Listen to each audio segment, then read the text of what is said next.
नमस्कार दोस्तों एक बहुत बड़ा एस्केलेशन हुआ है भारत पाकिस्तान के वॉर में और शायद पाकिस्तान ने सोचा नहीं होगा कि इंडियन नेवी की तरफ से भी अटैक किया जाएगा। इसको आप सिंदूर ऑपरेशन पार्ट 3 कह सकते हैं। जी हाँ दोस्तों, मैं आपको बता दूं, कराची के पोर्ट पर जबरदस्त हमला किया गया है आईएनएस विक्रांत के द्वारा, जिसके बारे में हमें जानना काफ़ी इंपॉर्टेंट हो जाता है। देखिए क्या है कि ये अभी डेवलपिंग स्टेज है, काफ़ी सारी खबरें लगातार मिनट्स बाय मिनट्स आ रही हैं, तो हो सकता है कि यहाँ पर कुछ अनकन्फर्म्ड रिपोर्ट्स हों, बहुत सारी चीज़ें हो रही हैं, लेकिन स्टिल यहाँ पर जितनी भी चीज़ें मीडिया में चल रही थी वो मैं आपको बताने की कोशिश करूँगा। सबसे पहले मैं आपको बता दूँ कि पहलगाम का जो टेरर अटैक हुआ उसके बाद भारत की आर्मी ने, भारत की सेना ने जबरदस्त बदला लिया ऑपरेशन सिंदूर के तहत, और उसके बाद वापस से आपने देखा होगा जिस तरह से पाकिस्तान ने रिटेलिएट करने की कोशिश की, फिर हमने यहां पर काउंटर स्ट्राइक लॉन्च किया। लेकिन हुआ क्या है ना कि आज रात को लगभग 9-10 बजे के आसपास जिस प्रकार से पाकिस्तान ने जम्मू वाले रीजन में, राजस्थान का जो जैसलमेर है उस रीजन में लगातार ड्रोन्स बरसाने की कोशिश की, हमला करने की कोशिश की,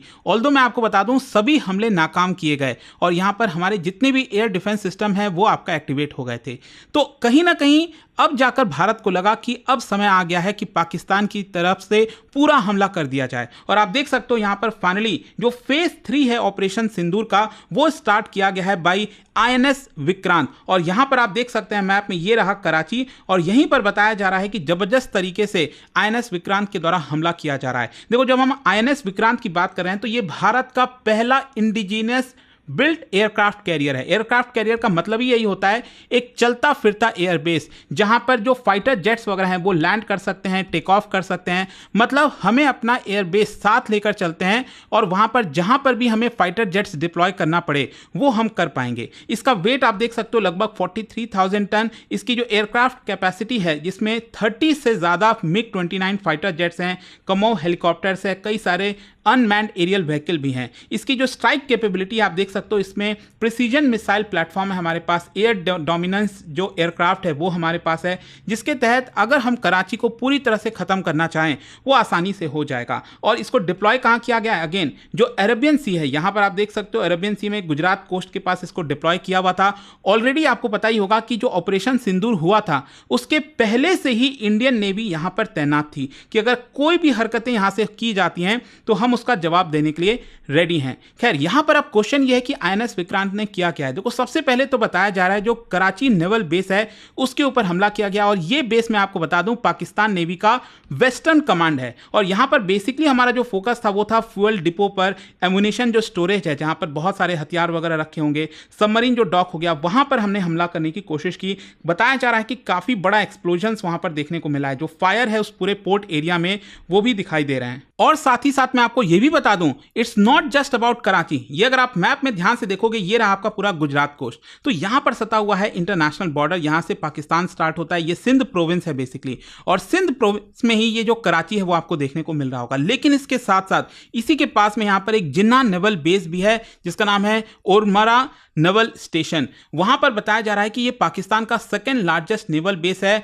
जो कि कई सारे जो एडवांस सबमरीन्स हैं, वॉरशिप्स हो गया, वो वहां पर रहता है। तो बताया ये जा रहा है कि जो गाइडेड मिसाइल्स है, एयर टू सरफेस वेपन्स है, उसके माध्यम से भी यहां पर अटैक करने की कोशिश की गई। और साथ ही साथ जो कम्युनिकेशन टावर रडार सिस्टम है उसको भारत की नेवी ने डिस्ट्रॉय किया है। देखो, अभी अनकन्फर्म्ड रिपोर्ट है, यह भी बोला जा रहा है कि शायद ग्वादर पर भी नजर है, जो सीपेक का प्रोजेक्ट आता है, यहां पर भी हमारा नजर है कि वहां पर किस तरह से भारत की जो नेवी है वो एक तरह से स्ट्राइक कर सकती है। अच्छा, हमने कौन से आर्सेनल का इस्तेमाल किया? बताया जा रहा है, क्योंकि मैंने आपको बोला ना ये जो चलता फिरता एयरबेस है आईएनएस विक्रांत, इस पे मिग 29 फाइटर जेट्स तैनात थे, उसको हमने लॉन्च किया। इसके अलावा BrahMos ship launched air cruise missile, ये भी बताया जा रहा है कि हो सकता है शायद इसका इस्तेमाल किया हो, लेकिन अगेन यहां पर थोड़ा सा कंफर्मेशन आना पड़ेगा भारत सरकार की तरफ से। इसके अलावा कई सारे जो अनमैन्ड एरियल व्हीकल हैं रियल टाइम सर्विलेंस के लिए, वो भी यहां पर इस्तेमाल किया गया है। अच्छा, इन सारी चीजों को देखते हुए पाकिस्तान का क्या रिएक्शन आ रहा है? देखो, पाकिस्तान की जो नेवी है वो फुल अलर्ट जारी कर दी है पूरे कराची वाले एरिया में,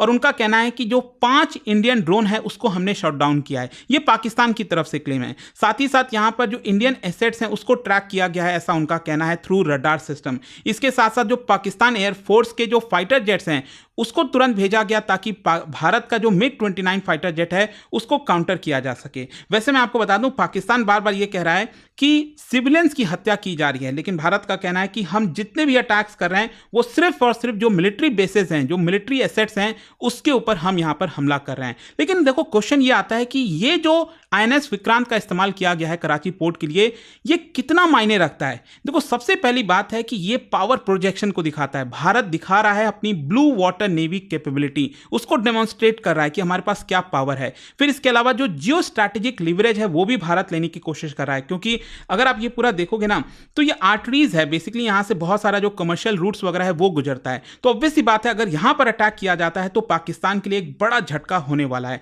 पोर्ट सिक्योरिटी को देखते हुए। और इसके साथ साथ साइकोलॉजिकल वॉरफेयर भी है, क्योंकि कराची एक बहुत इंपॉर्टेंट सिटी है। ये इट इज ऑलमोस्ट लाइक जैसे भारत में हमारा मुंबई हो गया ना, जहां पे बॉम्बे स्टॉक एक्सचेंज है, सेम उसी प्रकार से कराची में भी कराची स्टॉक एक्सचेंज, जैसे हमारा फाइनेंशियल कैपिटल है मुंबई, उसी प्रकार से पाकिस्तान का फाइनेंशियल कैपिटल है कराची। तो वहां पर हमला करना मतलब ये एक बहुत बड़ा साइकोलॉजिकल वॉरफेयर के अंदर में आएगा। खैर, यहां पर क्योंकि हम इंडियन नेवी की बात कर रहे हैं तो क्वेश्चन आप सबके मन में आएगा कि इंडियन नेवी और पाकिस्तान नेवी, इनमें कितना आपको बड़ा डिफरेंस देखने को मिलता है। देखो, डिफरेंस तो ह्यूज है। एक बार जस्ट नजर गड़ाते हैं। अगर हम एयरक्राफ्ट कैरियर की बात करें तो हमारे पास दो हैं, INS विक्रमादित्य और INS विक्रांत, जिसका हमने यूज किया है। पाकिस्तान के पास अभी एक भी नहीं है। सबमरीन की अगर हम बात करें तो 17 सबमरीन है, including 1 nuclear powered submarine, ballistic missile submarine है इनफैक्ट, और यहां पर 14 डीजल इलेक्ट्रिक सबमरीन है। पाकिस्तान के पास भी लगभग 11 हैं, ज्यादातर चाइना से लिया हुआ है। फिर इसके अलावा डिस्ट्रॉयर्स की अगर हम बात करें, बेसिकली क्या होता है कि जब अटैक किया जाता है ना, जो शिप्स का इस्तेमाल होता है अटैकिंग में, उसमें सबसे बड़ा जो शिप होता है वो डिस्ट्रॉयर होता है। सबसे बड़ा तो एयरक्राफ्ट कैरियर होता ही, ऑब्वियस सी बात है, लेकिन डिस्ट्रॉयर अटैक में सबसे बड़ा होता है। और ये भारत के पास 10 हैं, Kolkata class, Visakhapatnam class, Delhi class. Pakistan के पास एक भी नहीं है। उससे छोटा जो शिप होता है वो होता है फ्रिगेट, हम इसको कहते हैं। इसका भी इस्तेमाल किया जाता है अटैक में। ये हमारे पास 13 है, पाकिस्तान के पास 6 हैं। कॉर्वेटीज उससे भी छोटा होता है, ये हमारे पास 23 हैं, पाकिस्तान के पास 4 हैं। मिसाइल बोट की अगर हम बात करें लगभग 10 है हमारे पास, इनके पास 3 हैं। पेट्रोल वेसल की अगर हम बात करें 50 से ज़्यादा, इनके पास 10 ही हैं करीब।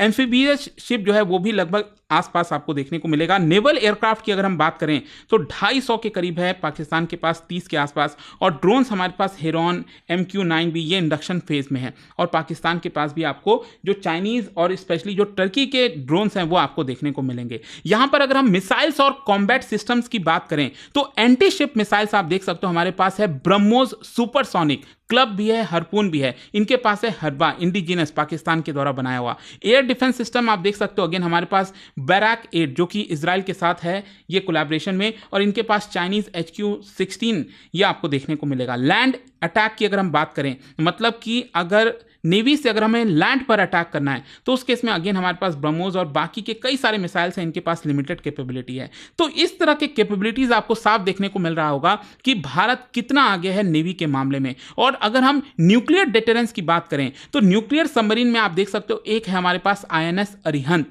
जो कि न्यूक्लियर सबमरीन क्या होता है कि बहुत लंबे समय तक आप उसको समुद्र के नीचे रख सकते हो, जरूरी नहीं है कि आपको उसको ऊपर लाना है। पाकिस्तान के पास अभी नहीं है, वो कोशिश कर रहा है जो बाबर 3 है फ्रॉम कन्वेंशनल सबमरीन, उससे यहां पर ट्राई किया जाए। न्यूक्लियर डिटरेंस पोस्चर आप देख सकते हो, अगेन हमारे पास सेकेंड स्ट्राइक की कैपेबिलिटी है। मतलब अगर पाकिस्तान ने गलती से भी न्यूक्लियर वॉर करने की कोशिश की तो जो सेकेंड स्ट्राइक भारत का होगा वो बहुत खतरनाक होने वाला है। खैर, आई होप आपको समझ में आ रहा होगा कि मिनट्स बाय मिनट्स यहाँ पर डेवलपमेंट हो रहे हैं। कोशिश हमारी यही जारी है कि आपको जो एग्जैक्ट खबर है, जो जितना सटीक हो सकता है, वो ऑब्वियस सी बात है वॉर का समय है, यहाँ पर एग्जैक्ट इन्फॉर्मेशन 100% चीज़ें अभी नहीं निकल सकती हैं। तो जो भी इंपॉर्टेंट चीज़ें हैं वो मैं आपको बताने की कोशिश कर रहा था। लेकिन डेफिनेटली आप कह सकते हैं कि ये जो वॉर छिड़ा है इंडियन नेवी के द्वारा, ये बहुत बड़ा एक आप अगेन रिटेलिएशन आप कह सकते हैं। जिस तरह से पाकिस्तान ने अटैक करने की कोशिश की, वो उसको लगा कि वो शायद बच जाएगा, लेकिन ऐसा नहीं होने वाला।